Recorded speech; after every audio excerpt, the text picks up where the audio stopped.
Now, I'm pretty excited for this next panel as the chairs arrive on stage because I get to hand over my hosting duties. So, bringing to the stage today for our next panel, which is a Q&A on being a woman in esports, please welcome Head of Community at the National University Esports League, and Abigail Reynolds. We've got founder at Dota Valkyries, Ruby BOULTER, KYLIE Kendrick, Tech Specialist and Esports Lead at Durham University, who I believe was the person who asked an excellent question this morning. And please welcome our host for this session, Suzanne White, freelance caster and host. And this session has been organised by the British Esports Association, so please welcome them all to the stage. Hello, I'm handing over to you.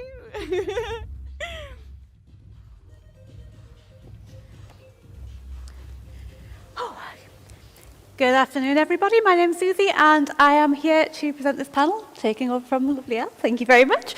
Okay, so my role in esports is I am a caster and a host for the Overwatch British Esports Student Championships. And yeah, it's a great job to be in esports, but we've got a lot more people here who are way more in-depth for esports than I am. So yeah, let me just tell you a little bit about why we're here today. I'm here on behalf of Women in Esports, which is an initiative set up by the British Esports, and it was created to promote inclusivity, diversity, and just generally a feeling of safety, and through content, compassion, education, and playing a part in creating a safe environment within the esports industry for women and for everyone, really, because it's not just all about women, but we are today. Okay, so let me just introduce you to my panel, guys. If you'd just like to go down the line and introduce all yourselves. Oh, hello, I'm Elle. Hopefully you've already seen me today. I'm a video games presenter and journalist. I've worked in esports for a very long time. I used to play CSGO, and then since then I host the UK Esports Award. I also wrote and produced and hosted the very first esports television programme in the UK, which was called Daily Download. I've also hosted ESL's World of Esports and HP Omen's Esports Report, things like that. So, and I also worked with Belong Arena as the face of Arena Clash. Awesome, thank you. Hello everyone, my name's Abby Reynolds. I'm here representing NOL. We're a collegiate university organisation who are known as the home of UK esports. I started out at a university society, and now I'm full-time in esports as head of community, so I'm really excited. I'm actually new in the role, and it's just lovely to support university at the grassroots level and support the societies that kind of got me to where I am today, so it's kind of giving back and saying thank you. Thank you. I'm KYLIE Kendrick. I'm the technical specialist for Untitled Chapter and also now the esports lead at Durham University. My new role that I lobbied for myself was to try and create a new initiative at Durham to allow esports to become a part of the wider student experience, to allow students to get together, enhance their soft skills, make new connections, that sort of thing. And I'm trying to create a new space for them at Durham to train and play and hopefully host big tournaments that we hope to have at Durham. It's a very exciting time. Hi everyone, my name's Ruby. I've been working in esports and in Dota 2 for almost 1 year now. Primarily working as a community manager, so I work with talents and players and pretty much everybody, just trying to help them out where I can. But also, I'm the co-founder of Dota Valkyries, which is an organization built to support women in the scene as talent and players, but also at the community to give them a larger voice and allow them to speak up on issues when they feel they're being poorly represented. Okay, yeah. Brilliant. Thank you very much. You see, we've got a very rich depth of esports insight here. So just going down the line, ladies, if you'd just like to tell me, how did you get into esports? That's an interesting question. I think, weirdly, the first time I ever played competitively, I played Street Fighter in a school tournament where you had to pay 50p to enter. And I think I always say that I'm very lucky. I grew up in a family with lots of sisters, lots of female cousins, so I was very fortunate that I played games for a lot of my life without any of the toxicity around being a woman in games. And so it meant that whenever there was kind of a competitive, and also I just have like hundreds of cousins, and so everything is basically a tournament. Like if you play together, that's just how it happens. So I think I was very fortunate that I never had any of that trepidation about competing. I assumed I was good. I assumed that I would, be able to. And so, in particular, CSGO was like the love of my life. And so I joined a team and played a little bit like that. And then in terms of esports broadcasting, I also work in games, and generally for the reason there was that I worked at the BBC as a political journalist and asked if I could cover games on the side, and they weren't thrilled about it. They called it an infantile hobby, but they said I could. And then it just meant that as games became more mainstream, as people started looking for presenters in games, I was right there with a show reel. So, and so I was fortunate enough to be able to get into esports presenting, which, you know, I absolutely love. Lovely. Awesome. Thank you. Kind of a similar journey. I was quite lucky that I grew up with games. So my mum was actually into RTS games. So played a lot of like the Command and Conquer games and things like that. So I've grown up gaming, but I didn't really think about it as a competitive field until I got to university. So I competed in Overwatch with Noor. We were an absolutely trash team, bombed out. I don't think we won one game, but we had a lot of fun. And around the same time, I absolutely fell in love with the Dota pro scene as well. So I've been following No-Tail since the early days. So I've been watching the International every year. And that was kind of like my way in. So once I bombed out with my Overwatch team, I looked at, you know, other ways that I could get involved in esports. And that's when I started part-time with Noor. So I actually applied for a volunteer position as a community activities organizer. I wanted to run LAN events, which I did with my university, which was lots of fun. And I've kind of worked there for a couple of years, and now I'm here as a full-time member of staff. So I've kind of built my way up from being a trash Overwatch team to being here now. So. My esports journey started when I was around, I was at university, so that's in 2003, 2004. That was a while ago, yes, it's showing my age.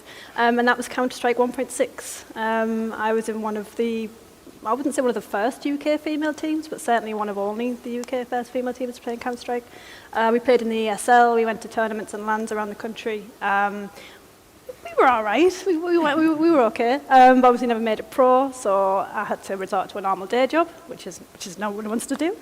So in order to try and incorporate games into my daily life, I asked to have this esports role incorporated into my actual job at Durham University, which they happily obliged me with. So now I get to do my day job, which I love, and also my esports job, which I love, which is helping the students to realise their esports dreams where I potentially couldn't. So that's how it all started. But now I'm a Valorant player, so I enjoy Valorant, and check out my middle.tv.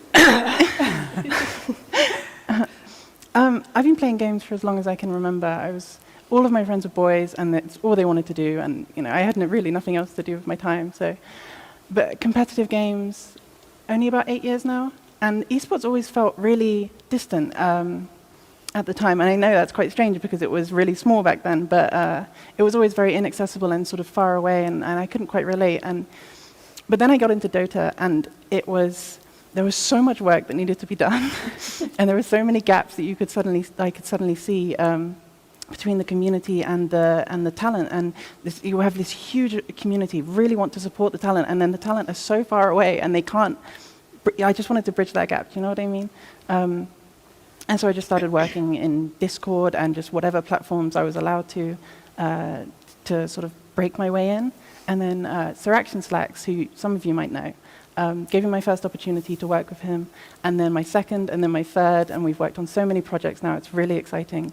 To the point where I now work with, I've worked with No-Tail, I've worked with Topson, and a lot of these really famous players, these like stars of the game, which is really exciting.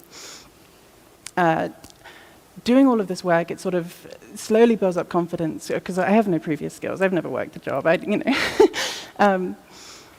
but it sort of builds up this confidence to the point where you feel like you can do something on your own, because you have been given these opportunities to grow and develop skills. And that's when I saw the opportunity to start Dota Valkyries, which is like my biggest project and my love. Oh, that's lovely. I can relate with so much of that, being a lifelong gamer, being trash at Overwatch, so I totally get all that. Great examples of how you got into the esports industry, ladies. What sort of advice would you give to any other ladies who are watching and maybe think, I kind of want to get into that, but I don't really know where to start or what to do? So I think I always start off with just be brave, which sounds so generic and so unhelpful, but genuinely I do think that, esports is esports, and we all know what it's like. We all know the toxicity. We all know there are people who are never going to want you there. But I think that fundamentally, even just in my short lifetime, it's changed so much, and there's so much out there for you if you just take it. And I think for me, so many of my big opportunities in gaming and esports have come because I genuinely just emailed somebody and was like, hey, you should hire me.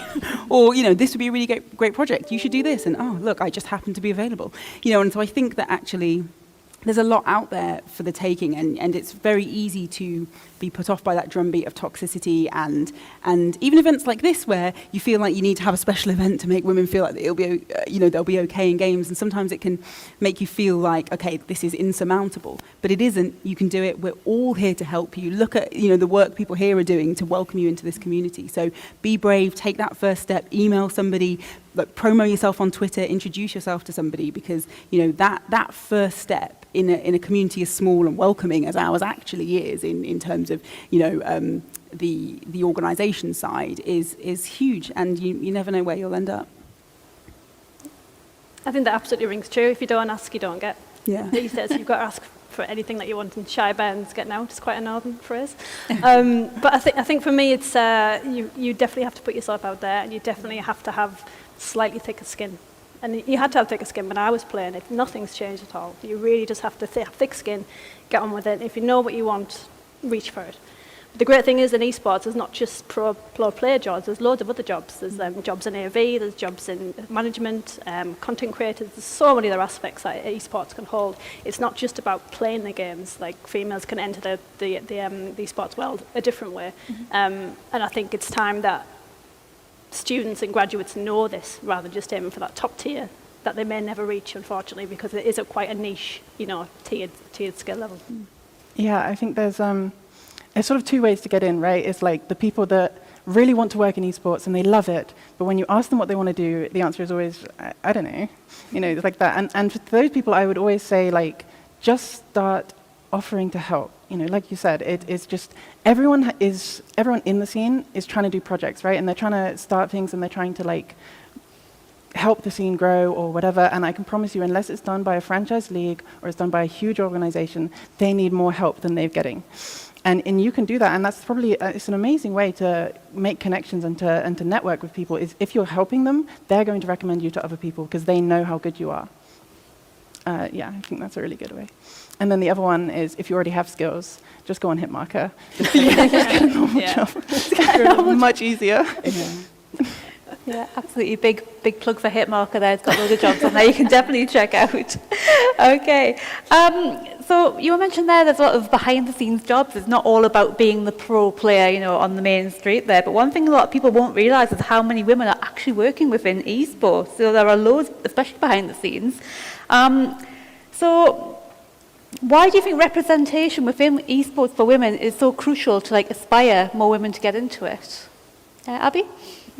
I think my the memory that comes to mind whenever anyone says the word representation was actually at one of the first welcome events that I did with my society. So I was president of the Video Game Society at my university, and we've hired out this huge pub in the Students' Union, and we've invited everyone down. Are you interested in esports? Are you interested in gaming? Come say hi. And there's me and another woman on the committee, and this girl just sprints towards us and shouts, "Oh my God, there are girls here." And that sticks with me, because when you're at that age where you're 18, you're in a new environment, you're a little bit nervous, if you can see someone that you have something in common with, and that can be the thing that breaks the barrier down for you. And I know that that's in a university space, but I think you can apply that to everything. If you look at a stage production and all the panelists are male, if there's no one on the analyst team who's a woman, you don't see yourself there, because there's no one there to kind of mirror you and for you to put yourself in their shoes. So I think really the change needs to come in events like this, but also at huge events like Worlds and like the International, where you watch this and you go, there's a woman there, that could be me. And I think that's something that could be really inspiring for not only just young players, but also just women in general who are interested in gaming but don't see themselves there. If you ask a kid what do you want to be when you grow up, I don't think a lot of women would look at the esports industry as something to aspire to, and that is why you need the representation there. So. Yeah, I'd agree with that. I think one of the difficulties is, I think that when people don't see themselves there, and particularly in our industry, they hear the worst things and then they believe them. So they think women aren't there because they aren't good. They think women aren't there because they don't know how to cast. They think women aren't there, for all the reasons that are this drumbeat underneath esports. And so then when you don't see the women there, it kind of works to hammer that home. And so people are at home thinking, well, maybe if I'm not very good, I can't join in. And by the way, you can be trash. Like, I'm joining the trash Overwatch team right here, like the worst diva in the world. And you can go ahead and work for Overwatch. I did. It doesn't matter. Like, you don't have to be good at games. And, you know, I think that this is the problem, is that it's that double whammy of you don't see any women there, you hear all the negative things about them, and it just reinforces it and makes you think, well, that must be true. And it makes also, you know, young men think that it's true. And that's part of the problem, that it's this self-perpetuating cycle. And so I do think that, you know, like you said, just that wonderful moment of having somebody just think, oh my God, I am welcome here. This is a space for me. This is somewhere I belong. It's just so rewarding. And it seems like such a simple thing to say, just stick a woman up there. But it genuinely makes a huge amount of difference. And even more than that, it's like, esports is a volatile place. It is scary, and like you said, you need to be brave, you need to have thick skin, because you're going to jump into a pile of needles and just hope you survive. But I think I got quite lucky, because I came in through the community first. So what I managed to do is meet all of the women. And I met all of the women working in Dota, that, well, a lot of them. And they're amazing, and they work so hard. And when I said, this is something I want to do, I received so much support and so much advice. And like, I don't know that I would have been able to take the leap and take that risk if I hadn't gotten as much support and help as I did. And that's great, right? But then you look at it and you say, how many women didn't meet these people? How many women are in the same position where they can't take that risk unless they meet these people, and they never did? And so they never were able to take that risk, and they had to just sort of shut down that idea, which is really sad. So we definitely need to do more, I think. And it's great that Valve are hiring women at TI, but I do think there is more to be done, and there is more, like the people that are working so hard to make this game, all of these games successful, they need to be celebrated, they need to be platformed, and just, it can't just be us. It needs to be more than just us that are doing it, I think. And we need to hold people accountable when they don't. I think it's also got to start from a younger age as well, educating the kids that jobs aren't defined by your gender at all. My son, he's 5 years old, comes up to me and goes, "You can't play games, Mummy. Daddy plays games." I'm like, "Dad, I outfragged your dad when we first met. Like, it's not a thing anymore." He just doesn't understand. He thinks pink is for girls and boys for blue, and that's it. And I haven't taught him that. I don't think the school has taught him that. So where has that come from? It's sort of inherently built into their system somehow, and we need to get that out so allows anyone who's anyone to go for any job they want. I think as well, for me, one of the things is that this idea of who is and isn't a gamer, isn't it? Is that, I spoke to a producer the other day for a show, and she was booking me to come and talk about games. And she said, "Oh, I don't really know about games. I'm not really a gamer. I've got PlayStation, but I just play a couple of times a week." And I was like, "Gamer! Ding, ding, ding!" Like, that's what a gamer is, and that's part of the problem, is that when you genuinely don't see a variety of women who play games and are involved in esports, you have no idea what it looks like. And so what you see is a pro esports player who's like 19 hours a day, or not, if the performance coaches are still here. And you think, well, I'm not that. So it's not for me. I'm not serious enough. I don't care about it enough to get involved. And actually, you could play once a month. As long as you love games and you care about games, then you're a gamer, and this is a community for you as well. And that's why we need to see a variety of women who game. Mm-hmm. Yeah, absolutely. It's for everyone, isn't it? It's not just... It is. I mean, it's an outdated stereotype that it is, just a boy's toy, if you will. But yeah, absolutely. So we've talked about representation, but what about the competitive side of esports? I think it was... there's no women in the top 300 earners in competitive esports. So why do you think that is? Why do you think we're not really seeing women on the competitive side? I think obviously the toxicity is a huge part of that. If I think about what it was like, it was something we talked about earlier in the day, but what it was like to play CODs years ago, or now, what it's like to play CSGO, what it's like, when I look at games like Overwatch or Rainbow Six, who are really working hard on combating toxicity, and they're still just like cesspits, whether in-game or in community. And if you're a woman, you're not going to spend, who's subjecting themselves to hours and hours and hours of that? And like I said, there's a general perception issue around women thinking that they're good at games and believing that they're good at games, and what that looks like for a woman versus a man. Mm-hmm. I've never met a man who doesn't think he's good at games until you show them otherwise. And so, I think that, and then also we just have a huge problem with putting women in a tokenistic way. We've seen teams do really badly that came in and were just women that they picked rather than women who are good at games, and then it creates a perception that we're not good at games. And so I think it's until this space feels safe enough for people to dedicate their lives to what is essentially their sport, we're not going to see women progress because they don't have the support, they don't have the safe space, they don't have, worlds which welcome them and lift them up and say, you'll be great at this, you'll be a rock star at this game the way that we do to men. And until that happens, well, women aren't going to be able to spend the time that it takes to become world-class esports players. It was essentially one choice sort of made when games were first coming out to market them to boys and men. And it sort of spiraled from there to now, decades later, misogynistic attitudes and beliefs have just become normalized, like step by step by step. And we've reached this point where now women are just being gatekept so easily. Like, it's not hard to gatekeep a woman from esports or gaming entirely. And it's just awful. But I do think we're not that far away. We might not be in the top 100 earners or anything like that for the near future, but I do think that having women at the top level of play, I mean, you already see teams like Cloud9 White, they aren't satisfied being the best of what they do right now. Like, they want to compete against the men. They want to be the best everywhere. And it's easier in Valorant because it's new. It's quite malleable still. There's a lot of COD people coming over and like from these old scenes and bringing their toxicity, but it's still quite fresh. Whereas games like Dota or League of Legends or CSGO especially, attitudes are so ingrained. It's like a giant tree that's, and in the first few rings, that's where the toxicity is. So we've got to really work to get to it. I mean, things are changing slowly for the better. The Valorant have the game changers now. They have for the EMEA.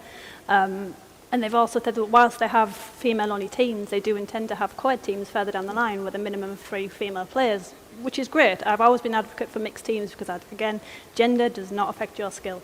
And I don't see why we should be separating ourselves in a competitive environment. Female teams are great for encouraging players to play together. It's a safe environment. There shouldn't be as much toxicity as there would with boys, but you never know.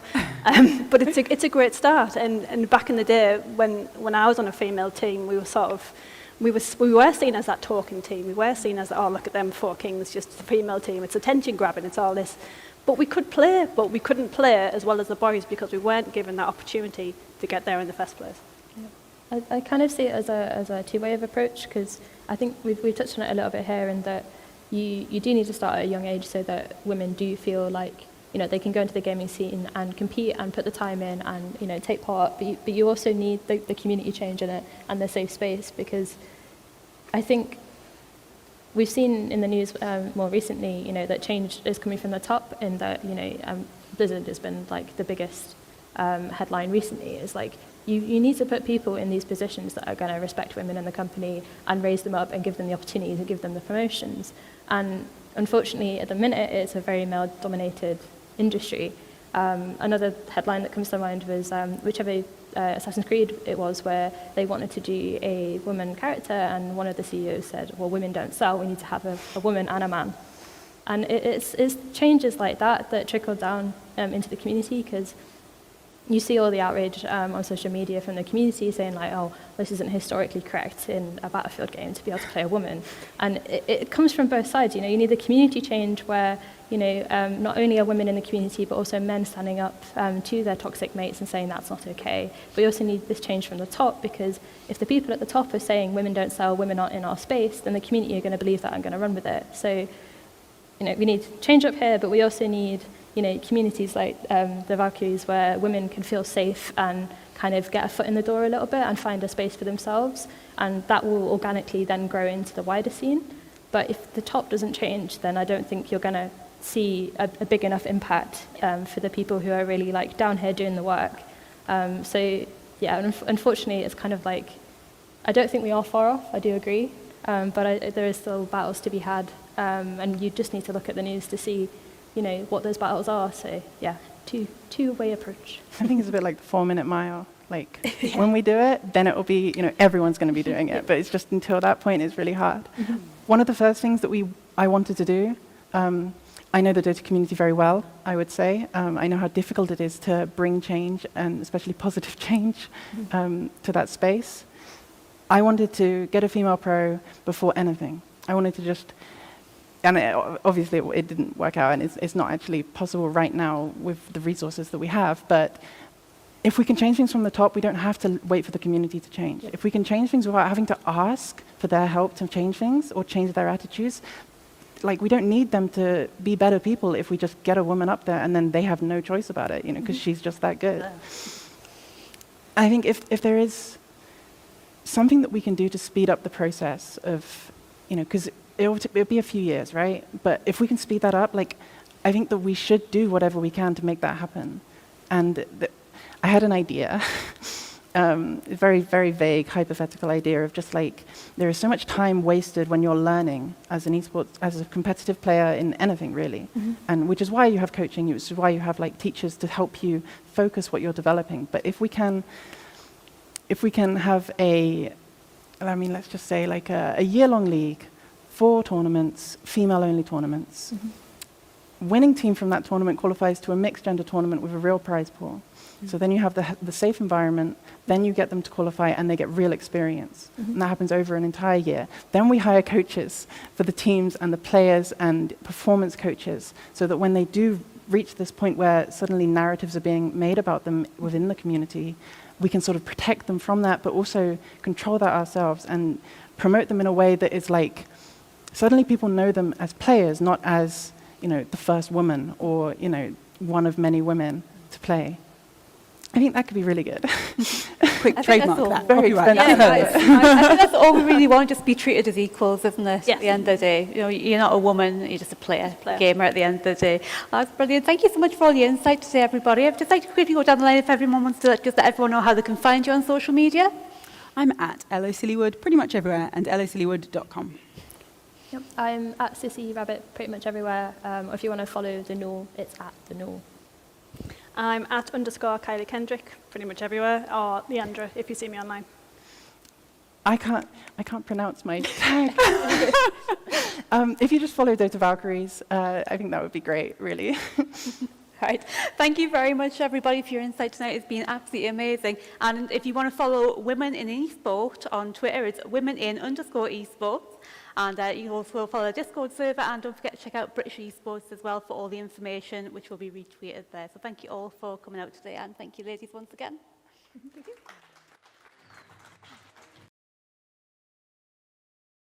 If you enjoyed this video, don't forget to like, share and subscribe to the channel. If you want more content like this, don't forget to visit our website, britishesports.org. Follow all our social channels in the description below, and we'll see you next time.